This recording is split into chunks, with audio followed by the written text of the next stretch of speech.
Lejli tajjeb fil-programm Iswed fuq l-abjad tal-lejla se nkunu qed niltaqgħu mal-President ta' Malta Mary Louise Colero Preca. Grazzi Eċċellenza tal-li l-qajt l-istedina ta' dan il-programm Iswed fuq l-abjad.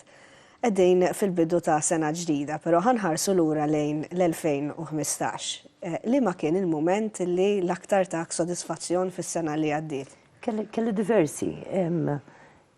Per eżempju, meta naħseb hekk jiġuni frasi per eżempju diversi stanzi li kelli barra minn Malta fejn tajt viżibilità lil Malta. Per eżempju, konferenza internazzjonali fuq l-immigrazzjoni, allura stajna anka nippreżentaw ngħidlek il-pożizzjoni ta' pajjiżna f'kuntest imma globali. Tirreferi dik il-konferenza li saret? Brussels, dik saret Brussels għalab ta' xi April. Per eżempju, Council of Europe fl-elu il-50 sena minn meta Malta saret membru tal-Kunsil tal-Ewropa. Kont mistiedna għamilt keynote speech u mat mistoqsijiet, kienet esperjenza u koll anka lija personali għaliex xim kont ukoll parti mid-delegazzjoni parlamentari fi żmien tal-Kunsil tal-Ewropa, allura l-ewwel darba kont fuq il-faċċata, mhux fejn normalment kont użata nkun. L-istess kelli fil-Kunsil tal-Ewropa kelli diversi taħdidiet anka ma' diretturi segretarju ġenerali u hemm lok ta' numru ta' follow-ups interessanti li again tkompli tagħti viżibilità l-Malta ma' wkoll Malta tieħu ħafna minnhom. Per eżempju mbagħad il-United Nations Summit fuq il-Sustainable Development Goals.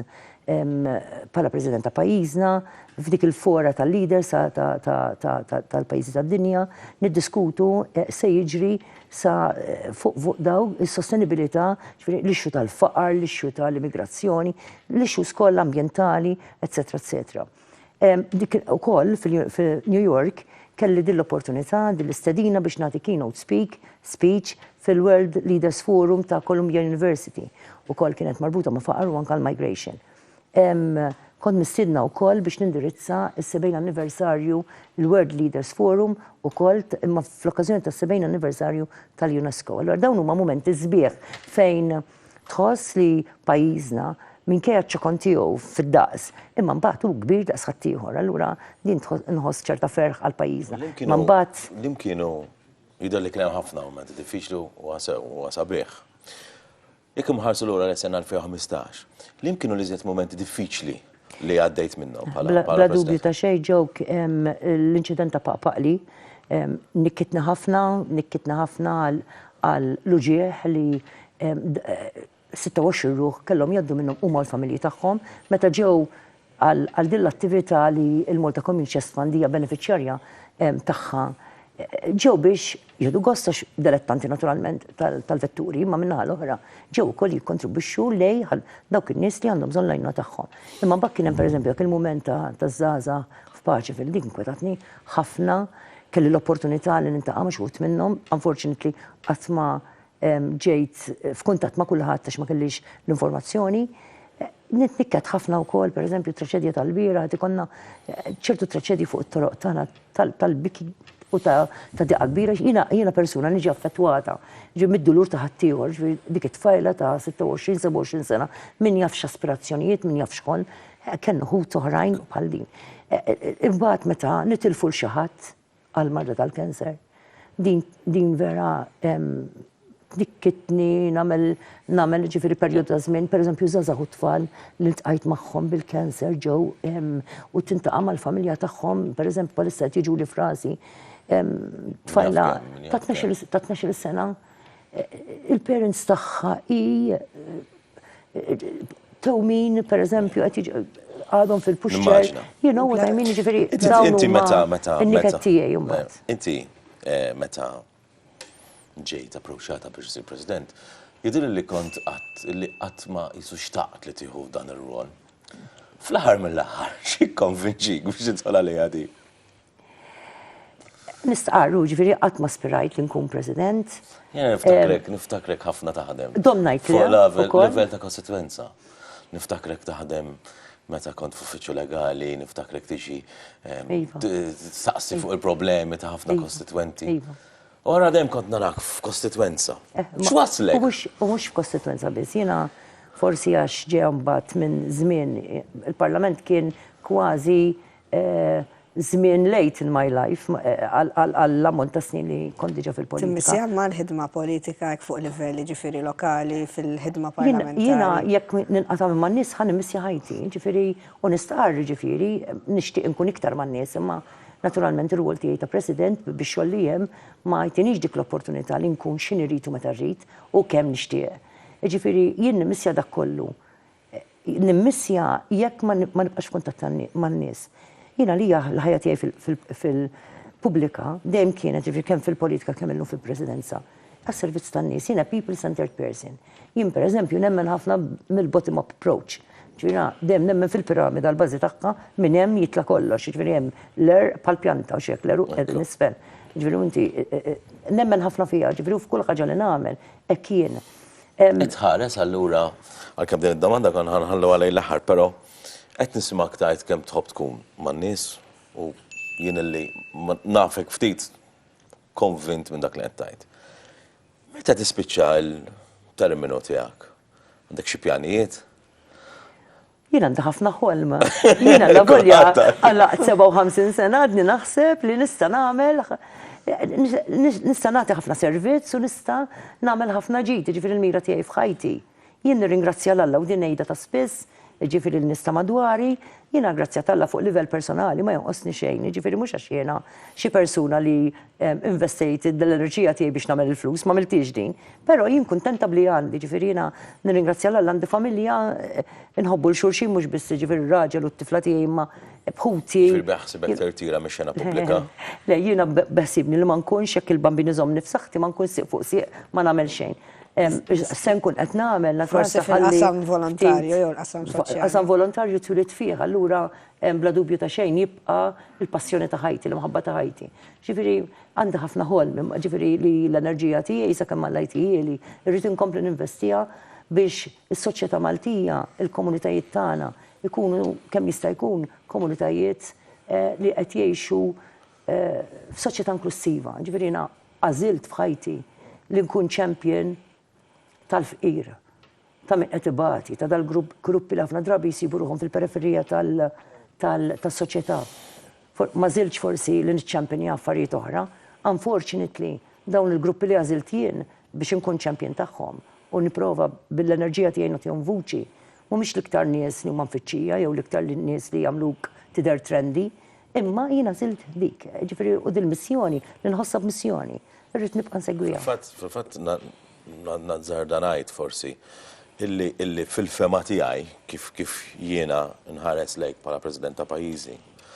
Jiena narak ħafna qed tiġbor il-fondi, qed tagħmel karità. U forsi llum hija fema tiegħi, hija perċezzjoni jista' jkun tiegħi, nara li l-President ta' pajjiżna huwa kważi affiljat mal-karità. Li naħseb ġew hija perċezzjoni u ħanispjega. L-ewwel nett jiena dħalt fil-presidenza rrid nagħmel presidenza attiva, a working presidency. Jien ma mortx retirement home. Qatt ma kienet fin-natura tiegħi li kif taqbad tgħid nieda u nara kif nagħmel. Imma dejjem kont persuna dwer u allura bħal kull president ieħor waraj qabli jiena ħadd miegħi l-esperjenzi tiegħi. Jiġifieri pereżempju jiena niftakar il-professor Da Marco, president li ħamew dik l-esperjenza ta' foreign affairs u Alla jbierek ta' viżibilità enormi lil pajjiżna fuq xena internazzjonali. Pereżempju l-Dr. Ugo Nifsu Bonnici kien persuna li ħamew l-esperjenza tiegħu fl-edukazzjoni u l-kultura u għamel presidenza, ġifieri kull president li kellna qabel ħall l-esperjenza tiegħu u għamel presidenza b'dak il-mod. Issa jiena ġejt ukoll 40 sena wara ta' presidenza li hija suċċess. Ringrazzjaw l-Alla dak kien esperiment u li hu suċċess u li hu rispettat ukoll minn nies hemm barra, ġifieri il-poplu tagħna. Il-presidenza ħares leha b'mod pożittiv, b'mod rispettabbli. Jiena allura dħalt b'din il-xisimha li rid nagħmel presidenza attiva li tkun working presidency. Imma wkoll fil-waddab taħt il-lenti il-presidenza bliema mod fi żmien tal-lum x'għandha tkun. U jekk żgur il-presidenza tagħna li mhijiex presidenza eżekuttiva rridu nagħmlu differenza, għandha plattform ta' responsabilità morali kbira u rrid tinkabbara kemm niflaħ. Din l-ixxu tal-karità u l-ġbir, etc. Da minn ilu hemm 60 sena. Ġol presidenza, il-Malta Community Chest Fund, ġejja mill-Gvernaturi Ġenerali, minn żmien Lejkok.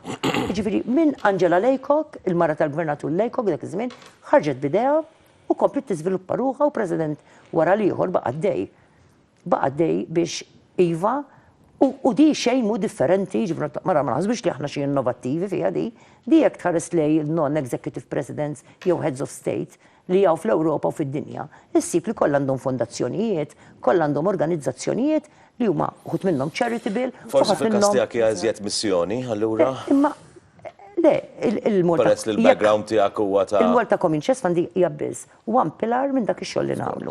Issa jien xġibt bħala esperjenza ġol presidenza. Il-fondazzjoni tal-President tal-Ġid tas-Soċjetà hija wkoll marbuta ma' xogħol soċjali, imma ma' xogħol proattiv. Fondazzjoni tal-President tal-Ġid tas-Soċjetà, President's Foundation for the Wellbeing of Society, di waqqafta f'Ġunju tal-2014. Għandna madwar 7 fora fejn inġibu n-nies flimkien, the engage in dialogue, ġifieri ninkoraġġixxu dialogu, ħalli kemm jista' jkun nisimgħu in-nies infushom. Inġibu l-erf kollettiv flimkien. Minn dak l-erf ġibna pereżempju mal-2000 ruħ flimkien f'sena. Ġifieri jiddiskutu jitkellmu fuq issues li ħafna drabi nitkellmu fuqhom jgħaddu u forsi ħadd ma jagħti kasu. Aħna qed nagħtu kasom.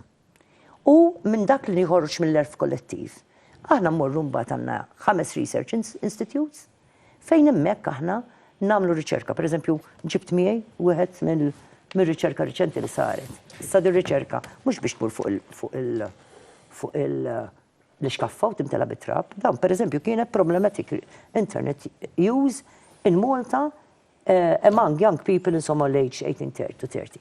L-aħħar wieħed li pubblikajna f'din 2015 kien dwar it-tluq ta' żgħażagħ tagħna mill-sistema edukattiva b'mod bikri. Daw qed nagħmluhom biex aħna niġbdu l-attenzjoni tal-policy makers tagħna.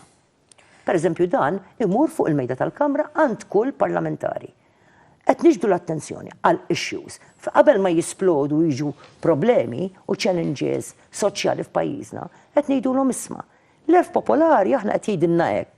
Imbagħad qed nirriċerkaw ħalli jkollna anke l-evidenza riċerkata.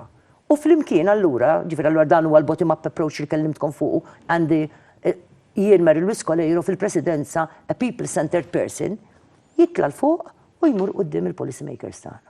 Jien m'iniex eżekuttiva, allura rrid inħalli f'idej ħadd ieħor. Fiġi qed ninstiga bil-President's Foundation li jkollna active citizenship. Da l-pajjiż da żmien, this is the next, intkom it-tnejn legali. Id-demokrazija rridu naħdmu fuqha kuljum. Aħna ma nistgħux inkunu kuntenti li għandna demokrazija parlamentari u nifqu hemm. Our next step to democracy is we need to take it to a higher level. Fejn is-soċjetà ċivili ikollha l-vuċi għaddejja, fejn in-nies ikollhom l-opportunità ta' spazji fejn jitkellmu fuq l-aspirazzjoni tagħhom. U mhux tkun ċittadinanza li darba f'5 snin tażel gvernu tiqafhem. This is what I would like li nagħmlu mill-presidenza. Xi ħaġa li taqaf ħafna fir-remit ta' responsabilità morali. Jien nixtieq lill poplu tagħna qatt ma jkollu diffikultajiet, kemm nixtieq li ma jkunx hawn faqar f'pajjiżna, kemm nixtieq li ma jkunx hawn tfal u żgħażagħ li jaqgħuna fil-periferija tas-soċjetà u nitilfuhom u mbagħad ngħidu xara kemm għandna tfal challenging behavior. Le kemm nixtieq u rridu nilqgħu minn qabel. We need to become a preventive society. Bla dubju inti titkellem mill-qalb ħafna fuq l-aspett soċjali, fuq il-faqar u anke fuq daw l-aspetti morali li għadek kif semmejt. Ħalli nitkellmu daqsxejn ukoll fuq l-aspett ta' protokoll. Riċentament inti għadt li m'intix dilettanta tal-protokollu u ċ-ċeremonji, però ma tħossi li l-kap tal-istat għandu ikun imħarreġ tajjeb u kważi kważi jkun espert f'dan il-qasam meta jkun speċjalment qed jirrappreżenta lill-poplu Malti bħala l-kap tal-istat. Alessia, jien ħanibqa' ngħid li m'iniex dilettanta tal-protokoll imma la jiena il-kap tal-istat il-protokoll meta huwa waqtu irrid insegwih. U dejjem segwejtu. U dejjem segwejtu bl-istruzzjonijiet ta' nies li jifhmu, jiġifieri li għandna fil-pajjiż. Jiġifieri ċerta kritika hija kif taqbad tajt, tkun armchair critic, it's very easy, u jekk toqgħod tħares mir-ritratti u mill-filmati, tifhem ħafna affarijiet li meta tkun on the spot ikunu kompletament differenti. Ġifieri pereżempju. Inti mdorrija bil-kritika, għax hija parti mill-ħajja pubblika. Wieħed jistenna li jkun. Id-differenza tkun fil-presidenza u nkun fil-politika differenti ħafna. Fil-politika għandek l-opportunità kollha biex tagħmel l-argument. Mill-presidenza jiena żilt li naqla speċi ta' ġifieri qed ngħid naqlax, kultant inħossni bulid ġew ukoll. U imma ma naħli żmien, ma nistax noqgħod nidħol fil-batti bekki tal ħanġi presidenza kontenzjuża. Mhux l-iskop tiegħi. Jien l-iskop tiegħi li żmien tiegħi bħala president nuża għal ġid tal-poplu tagħna. Nasab qed tagħmel referenza għal dil-famuża issa saret an international kważi joke u x'veru. Ta' meta mort niftaħ mhux niftaħ nilqa' lill-Reġina min-naħa l-oħra. Qed nagħmel referenza għal dak li qed inti fuq il-verità, però kienet waħda fil-verità ma kienx hemm ksur ta' protokoll xejn għaliex huwa normali li meta tkun fuq naħa ta' karozza tinżel minn dik in-naħa, mhux titkaxkar mas-siti toħroġ min-naħa l-oħra. Però jiena għejn din għamilta publicly wkoll għax saqsewili fuq programm. Imma minn aħna ħanoqogħdu nikkwerjaw ir-Reġina li ddeċidiet li ma tinżilx min-naħa li normalment il-protokoll jitloba u tmur in-naħa l-oħra. Jekk ħassit aktar komda li tmur fuq in-naħa l-oħra. Għaliex, insomma, kien hemm min ħagost ġifieri li dana. Jiena m'għandix diffikultà jekk min derlu li kien hemm ksur ta' protokoll x'imkien ma kienx il-każ.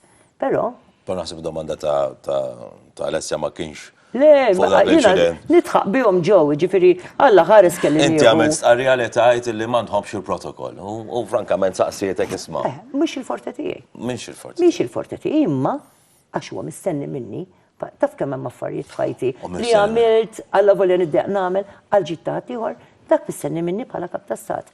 U nagħmlu kull meta jkun hemm bżonn, ġifieri parati and whatever, nagħmlu kull meta l-okkażjoni titlob. Min-naħa l-oħra imma il-protokoll mhux il-ħin kollu, Alla ħares il-ħin kollox, allura naħseb ġifieri mhux tejja tistira u le, ma nistax ngħid ġew li jiena dilettanta ta' affarijiet li però nagħmilhom għax dak huwa dmieri. Jien saqsik xi ħaġa oħra, semmejtilna l-Malta Community Chest Fund.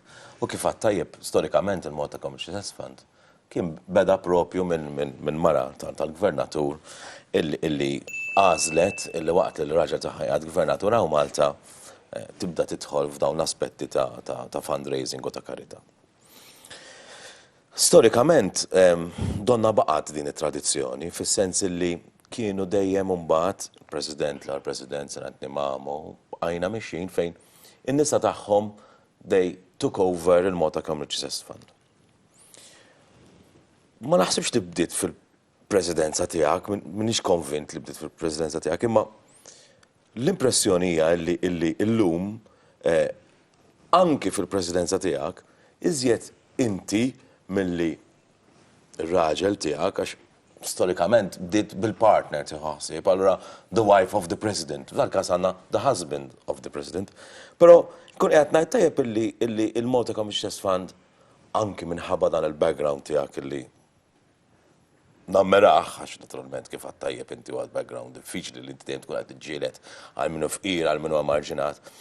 Qed ngħid tajjeb illi il-Malta Community Chest Fund it's a bit of your baby. Le, ara, l-ewwel nett hemm impressjoni ħażina x'Edgar raġel tiegħi huwa involut ħafna. Imma xi xogħol kiber ukoll, ġifieri aħna involuti tniex, ix-xogħol kiber ħafna. Li ġibt il-Malta Community Chest Fund hija riforma. Riforma l-ewwel nett anke fil-mod legali regolata. Di ma kienx legalment regolata li b'istatut, ġifieri meta qed nitkellmu b'dan il-mod intkom ħad tifhmuni mill-ewwel u nemmen li ħafna nies jifhmu għadi. Ġifieri qabel kienet regolata statut qisu għal 60 sena sħaħ di, regolata b'istatut qisu ħanajdlok tal-Gażin tal-Banda.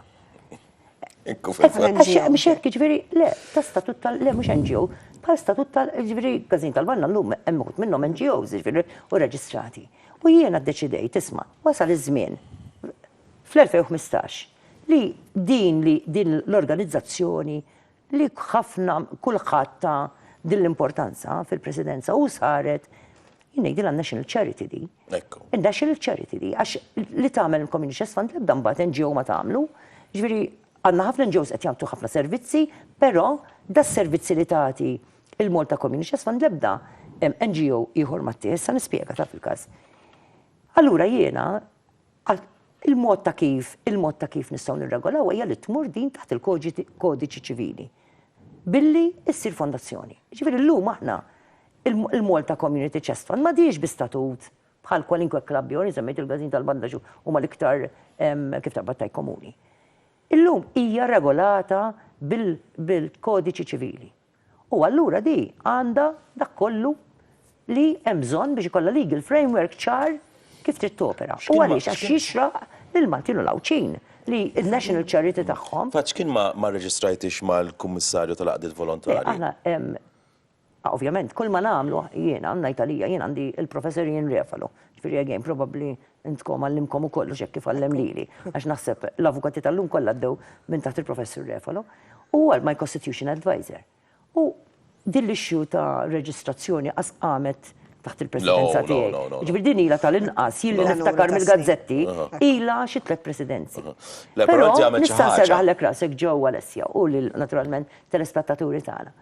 Li din it-trasformazzjoni ftit ġimgħat wara l-dħul fil-presidenza jien seħħt il-professur Kenneth Twain li huwa l-kummissarju tal-volontarjat. Fejn niftakar dakinhar kien ħareġ ir-rapport tiegħu u kien hemm xi kummenti fil-konfront tal-MCCF li jiena ma kontx għadni ovvjament involuta fih u sejjaħtlu għatlu isma' naraw x'inhuma d-diffikultajiet għatlu xina żgur ma rridx noqgħod nidħol f'punti kontenzjużi ma' għal-benefiċċju tat-telespettaturi Kenneth Twain huwa proprju il-Kummissarju tal-Għaqdiet Volontarji. Ma' min allura suppost l-NGOs jirreġistraw lilhom infushom. U fil-fatt allura ftit ġimgħat wara jiena meta rajt dan ir-rapport sejjaħtlu tgħid li x'inhuma d-diffikultajiet ħanippruvaw jaddress them. U waħda minnhom kienet il-reġistrazzjoni. Għatlu inti taf, għatlu dan il-parir mhux qed jingħata lili biss imma jingħata kemm il-darba li peress li din hija National Charity qiegħda within ngħidu hekk the presidency, din ma sax tidħol taħt statut issa għal-liġi ngħid, taħt liġi ordinarja meta il-presidenza hija constitutionally kostituzzjonalment hija regolata. Għatlu però wedek li ħan nirregolawha, għax dan raħsib għandi.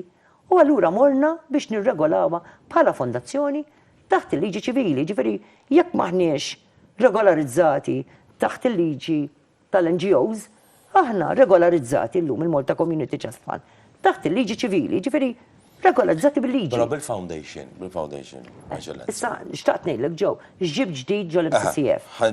Filosofija ġdida wkoll. Ġej għaliha. Kellna nitkellmu wkoll dwar is-servizzi li fl-aħħar nett ta' And we're going to come to it because it's a very good point. Però bil-foundation, as opposed to reġistrazzjoni ta' maqda volontarja, ġifieri il-punt tiegħek u l-parir fimtu. Għaliex għandu l-President jissottometti ruħu għal kummissarju maħtur mill-Parlament meta fuq livell ta' Kostituzzjoni il-President huwa ola. Fimt l-argument tiegħek. Però bil-foundation m'intix inqas miftuħa għal skrutinju? Le. X'il-foundation nafu li aħna l-foundation tkun marbuta fuq did. Ġifieri kontratt, ħani kontratt kif tajt did. Però l-publication tal-accounts, per eżempju, m'hemmx l-obbligu. Għandna fil-xajdulu aħna, per eżempju, anka d-did infisa, id-did sviluppajilna. M'għandix għalfejn ma semmi. Dr. Max Ganado li tarġa huwa wkoll l-advisor legal advisor tal-professur Kenneth Twain, il-kommissarju ġifieri ara kemm l-affarijiet ridna. U anka l-istess did għaddejni anka l-professur Wayne u kellu suġġerimenti, per eżempju, għandna il-public l-accounts fid-did hija ċara rridu nippubblikawhom. Professur Wayne biex ngħid xi ħaġa ta' interna di, imma ma fiha xejn għax dan aħna din hija charity li għalla ħares m'hemmx il-Maltin u l-Awċin. Sa konkludi fuq dal-punt tal-Professur Wayne, għax idu mmorru ftit riklami. Għax anke aħna jkollna bżonn finanzjara. Għandek raġun. Imma professur Wayne ġibet l-attenzjoni li għandna norbtu ma' terminu ta' żmien. U mhix problema. U ħadnom bord is-suġġerimenti tiegħu. Jiġifieri mhux talli ma irregolajna ruħna dejjem hekk kienet ta' xirrid inkun fer. Fl-istatut diġà kien hemm. Kien hemm diġà u dejjem ippubblikaw l-accounts. Insertat l-introduzzjoni ta' din liġi li ħolqot il-problema. Imma din is-sena ġew pubblikati wkoll, ġifieri għandna l-media houses kollha kull min ġie il-ġurnalisti kollha preżenti, ingħataw CD bid-dettalji kollha u preżentazzjoni l-ewwel nett. Hemm żewġ għandna l-accountants. U għandna wkoll l-awdituri, ġifieri u again mhux qed ngħid jien din daħħalta kienet hemm biex namlu ċara, ġifir presidenti ta' qabli, kollha kellhom daw l-affarijiet, ma nistax nifhem ġifiri għaliex għamed din il-question mark, ġifir ma naħsibx li kien hemm. Ħalli konkludu ftit. Ħalli nagħmlu ftit reklami. Issa nkomplu fuq dik-Malta Commerce Trust Fund li tantek jgħal qalbek u tant edha. Għandha tkun għal-qalb il-Maltin u ċilu għekki. Fatt ħaniqfu għal-waqfa qasira ta' reklami wara nkomplu bid-diskussjoni dwar l-irwol u s-servizzi tal-Malta Community Trust Fund ma' l-eċċellenza tagħha l-President ta' Malta Mary Louise Colero Preca. Nistedinkom tibqgħu segwun television.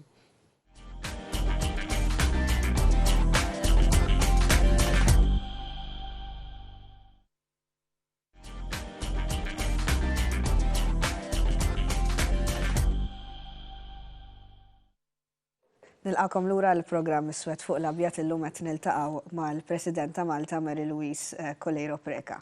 Ħalli nkomplu bid-diskussjoni. Konna qed nitkellmu qabel dik il-waqfa qasira fuq il-Malta Community Trust Fund. Li huma l-iktar stejjer li laqtuk kemm ilek President fejn il-Malta Community Trust Fund offriet is-servizzi tagħha lil forsi familji jew individwi partikolari. L-ewwel nett qed nippruvaw ma nħarsux biss lejn persuna imma lejn il-familja sieħa. Għaliex il-persuna milquta mill-Mart mhijiex biss li qed bagħti ma qed bagħti wkoll familja kollha. U allura importanti ħafna li ikollna dan it-tip ta' approach u għandna psychosocial team li jipprova jagħti dan it-tip ta' servizz. Mbagħad ġifieri apparti l-issue tal-Mart ta' nies b'cancer jew b'xi rare disease li aħna nipprovdu għal kimoterapija speċjalizzata, mhux qed ngħidu dak li jieħdu mill-Dipartiment tas-Saħħa, qed nitkellmu fuq dak li huwa speċjalizzat, għax dak ovvjament jingħata mill-Dipartiment tas-Saħħa. Dejjem hekk kienu dejjem għadu llum. Imbagħad pereżempju naħdmu ħafna ma' persuni b'diżabilità, speċjalment tfal-żgħażagħ. Nagħtu saħansitra nkajnuna biex dawk il-familji li għandhom tfal jew żgħażagħ li għandhom diżabilità u m'għandhomx mezzi biex jarsuhom għal terapija, eċetera, tidħol anke l-Malta Community Trust Fund. Nejnu wkoll persuni b'diżabilità u anke anzjani li huma financial restricted li b'equipment speċjalizzat. Nejnu wkoll gruppi vulnerabbli ta' nies li għaddej minn sitwazzjoni ta' faqar, ġifieri aħna di l-kelma tal-faqar, meta ngħidu faqar, mhux kulħadd jemmel il faqar. Imma vera hawn in-nies li huma faqar. Tħoss li qed jiżdied il-faqar? Jien ma nħobbx ngħid nħoss salessja għax inkella nkun qed nispekula. Mela, nħares ukoll lejn l-indikaturi u nħares ukoll lejn l-ammonti ta' nies li qed jiġuna l-Malta Community Trust Fund. Ta' mhux kull min jiġi jgħidilna sma jien m'għandix biex niekol għada jew inkella għandi bżonn ta' washing machine naqbdu ntuħ, għax anke din l-impressjoni kultant xi ħud għandhom mhux il-każ jgħaddu minn skrutinju sħiħ. Ġifieri għandek il-means testing u għandek is-social assessment li introduċejna mod ġdid, ġifieri meta tkellim ta' filosofija ġdida, din hija parti mill-filosofija.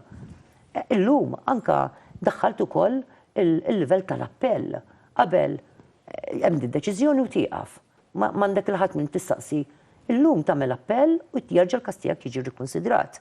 Għax inti jista' jagħti il-każ li tersaq il-quddiem forsi b'dokumentazzjoni. Kursi tal-appell quddiem min isir imbagħad. Bord ieħor kompletament, ġifier ma jmiss man nies li jkunu diġà skrutinizzaw u waslu għal deċiżjonijiet autonomu biex nagħtu ċans l-persuna terġa' tagħmel il-każ tagħha x'jista' jagħti il-każ li bħal appell il-qorti. Jista' mill-ewwel stanza u dan imbagħad ikun hemm fatti li ma ġewx elevati u tagħmel l-appell. U hekk nagħmlu aħna. Daħħalna l-etika pereżempju, bord tal-etika. Għax hemm bżonn li jkollna work ethics korretti meta għandek dik id-dejta kollha ta' nies, in-nies jiġu jiftuħ qalbhom, jiġibulna il-riċetti ta' tobba u l-istejjer tal-mar tagħhom. Ġifier anke minn dak l-aspett u hemm issues ukoll li meta nkunu qegħdin niddiskutu, ikollna bżonn nirreferu anke jien personalment ġieli niġi f'dilemma fuq ċertu affarijiet u hemm ċertu dilemmiet rridu nkomplu niddiskutuhom. Fih dan il-Community Trust Fund biex l-iżvilupp tal-policies tagħna ikunu wkoll etikament korretti. Ħalli nitkellmu daqsxejn fuq l-Istrina, hija avveniment kważi li hawn min jistennija u hawn min jikkritika jgħid forsi l-fundraising jista' jsir b'mezzi oħra.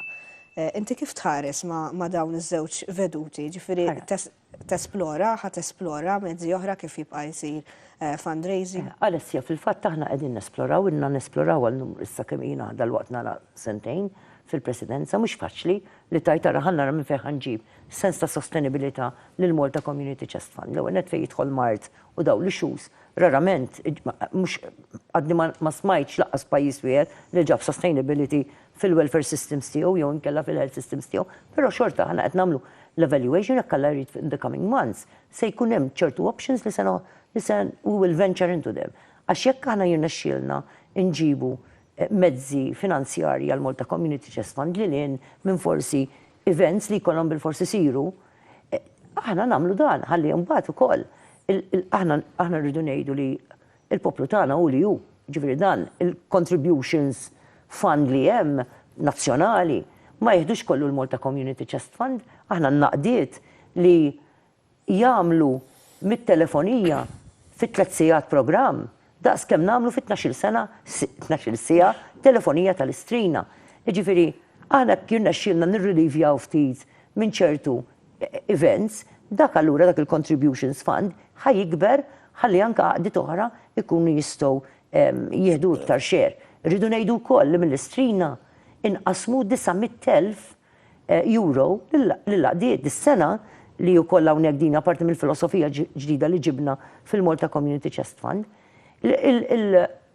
Il-donations għaw li jinataw, li kienu jinataw l-laqdiet, dis-sena morna billi stabilejna prioritajiet soċjali għal proġetti soċjali, li kun proġetti sostenibli, li jekk ikonna iktar minn NGO waħda taħdem ma' ħaddieħor, allura imissa aktar ħalli ninkoraġġixxu wkoll kollaborazzjoni bejn laqdiet, etc. X'tip ta' għadiet jibbenefikaw fil-fatt? Is-sena 65 għada, mid-900,000 tas-sena tas-sina 2014. L-għażla ssir.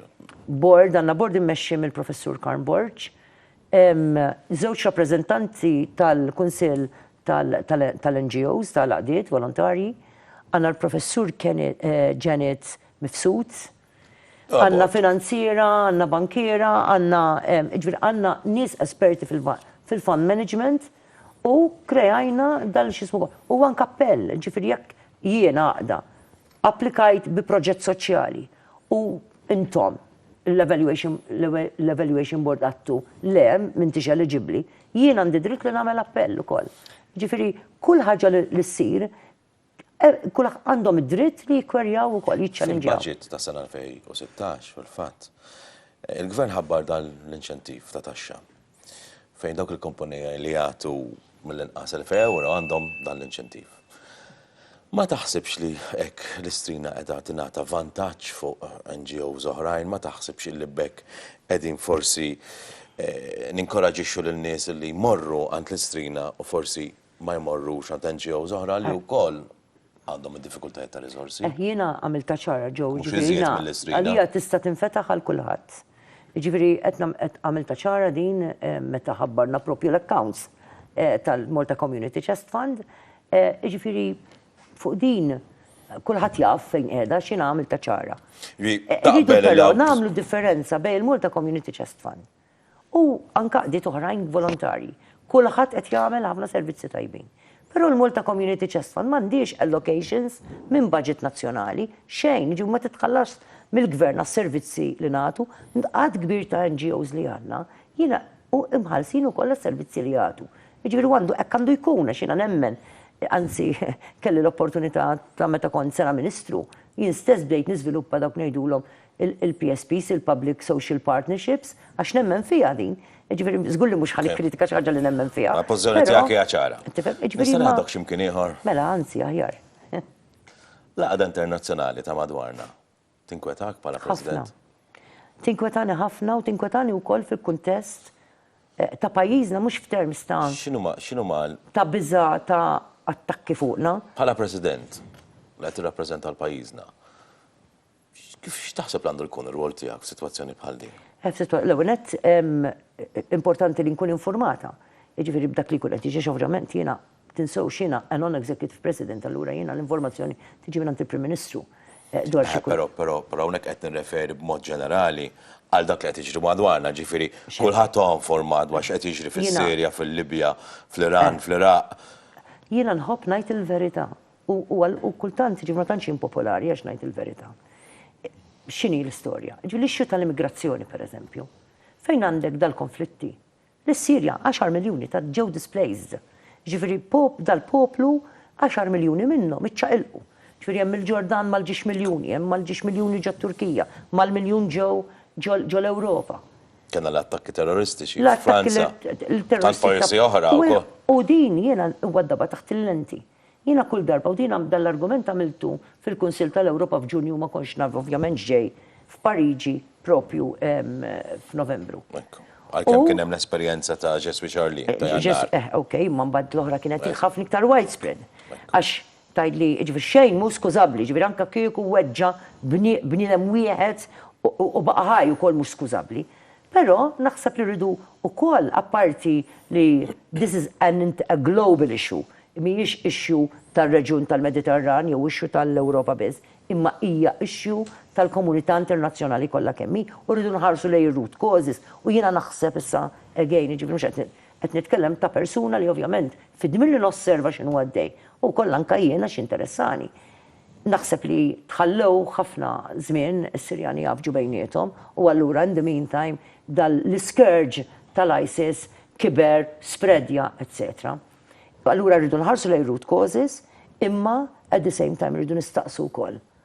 Aħna fejn qed imorru ħażin bħal-Ewropej.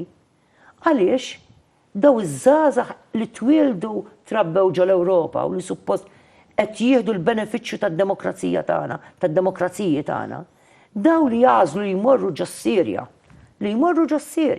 jinaqdu mal-IS biex jiġu radikalizzati, rridu nistaqsu fejn qed imorru ħażin. X'hemm ħażin u rridu nagħmlu il-mistoqsija, m'għandniex nippretendu. Però inti bħala President ta' pajjiżna.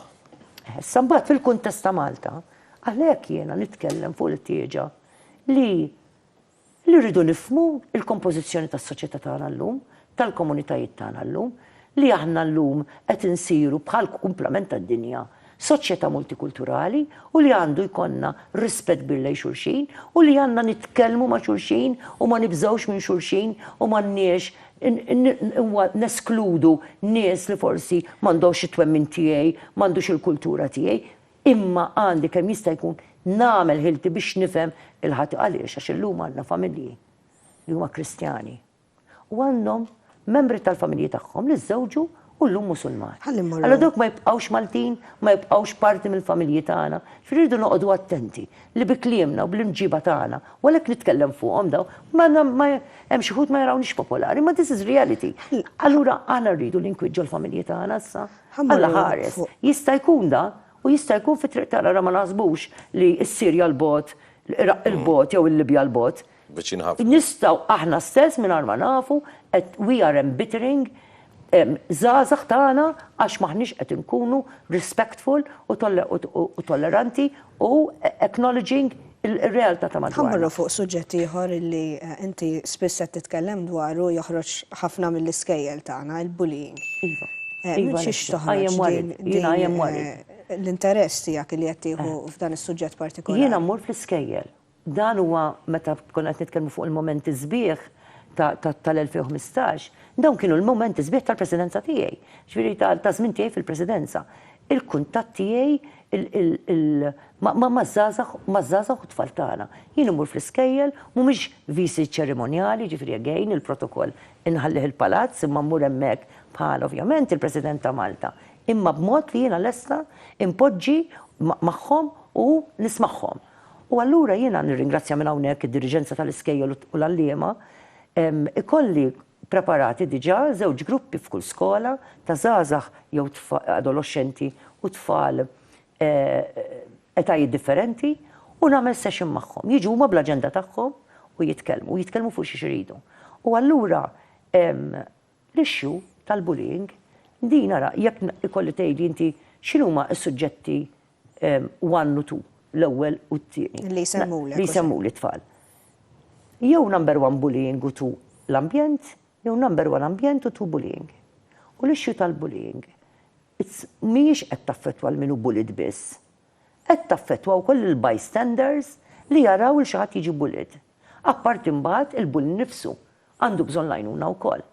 U allura trud anka mela din l-esperjenza jien diġà rajt madwar l-2015 iltqajt u ddiskutejt madwar 1000 tfal u żgħażagħ fuq ġifieri fil-iskejjel. Tru allura mbagħad il-President's Foundation, ġifieri l-Fondazzjoni tal-President tas-Soċjetà, komplejna niżviluppaw din l-esperjenza li kien qed ikolli ġol l-iskejjel u wkoll organizzajna l-ewwel National Conference fuq il-bullying mill-perspettiva ta' tfal. U din kienet ġdida. Ġifieri it-tfal tkellmu u anke saħansitra irrextaw is-soluzzjonijiet. Ġifieri dawk kienu miġburin għal numru ta' sessions. X'kienu daw is-soluzzjonijiet li ħarġu bihom huma stess? Iva, pereżempju, helping each other. Ħaġa tara ġebit tfal jaffixxinawni. Jien matul dawn is-sena u 9 xhur li fil-Presidenza inħoss li tant tallimt mit-tfal. Tant tallimt, it-tfal tagħna, tant għandna bżonn nisimgħu huwa dritt tagħhom li jkunu mismuha, ġifieri torroġ mill-konvenzjoni ta' drittijiet ta' tfal. U għandna bżonn noħolqu l-ispazji għalihom biex nisimgħu għax jgħallmuna ħafna. It-tfal huma stess kienu qegħdin tant resourceful, ġifieri they went to task biex jaħsbu bliema mod issue ta' bullying kif. They befriend the bully. Huma stess il-pożittività tagħhom mhux sempliċiment jgħidu nirrapportaw, imma anke huma qed jgħidu isma' nistgħu nsiru ħbib mal-bully. Nistgħu nagħtu support lil min qed jiġi bullied.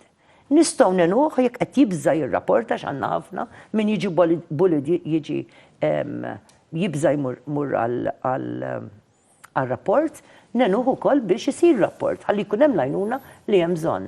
Jiġifieri din l-issue tal-bullying tinkwetani ħafna. Daqskemm tinkwetani wkoll l-issue wkoll tal-ambjent. It-tfal tagħna qed jitkellmu fuq l-ispazji, it-tfal tagħna qed jitkellmu ħafna artikulat fuq l-ambjent, qed jgħidulna qed jgħiduli lili fuq noise pollution, qed jgħidulu fuq l-air pollution, fuq l-emissjonijiet tat traffiku. It-tfal tagħna illum għandna bżonn nismawhom. U kieku kelli nagħti parir lill-politiċi tagħna ngħidulhom ħabtu l-bibien veru għax importanti żommu intaċ mal-kostituenza, però fitxu tfal biex tiddiskutu magħhom. U ismawhom mhux qed jafu x'qed jgħidu. Ħanalqu fuq il-rol tal-President. Diskutejnieh xi ftit illum ir-rol kif qed tiġi interpretat minnek, però hemm anki diskussjonijiet dwar jekk għandu x'inbidel ir-rol tal-President u allura għandna nagħtu l-President rol iktar wiesa'. Diġà għandek ċerta funzjonijiet, pereżempju inti il-kap tal-Armata, tiċċerja l-Kummissjoni l-Amministrazzjoni tal-Ġustizzja. Però naturalment għandek il-Kostituzzjoni li torbtok illi meta inti tiġi biex teġixxi dejjem toqgħod fuq il-parir li tikattieħu. Tara li dar rol għandu jinbidel, tara li dar il-President għandu jingħata iżjed poteri milli jkun rappreżentattiv tal-Istat. Jiena naħseb li wasal ġifieri da qed nara fil-kuntest tar-riforma kostituzzjonali ġew.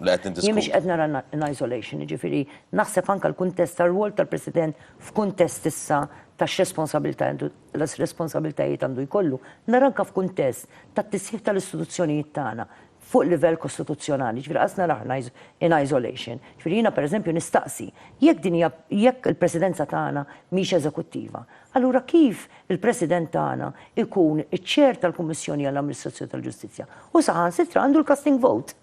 Jiġifieri hemmhekk rwol eżekuttiv daqs dak, x'jista' jkollok? Ġifieri għandek anke kontrasti.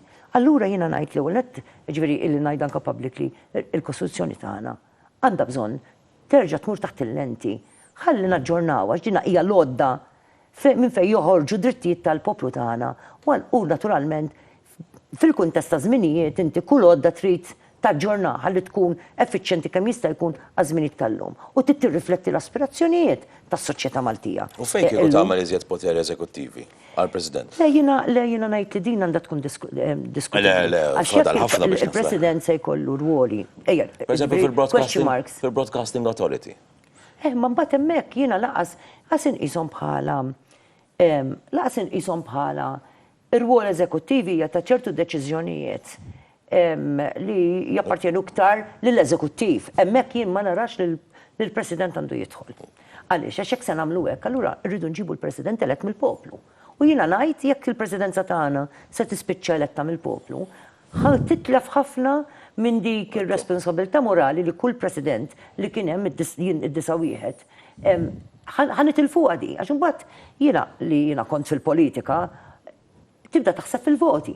Tibda titkellem inti biex tkun popolari.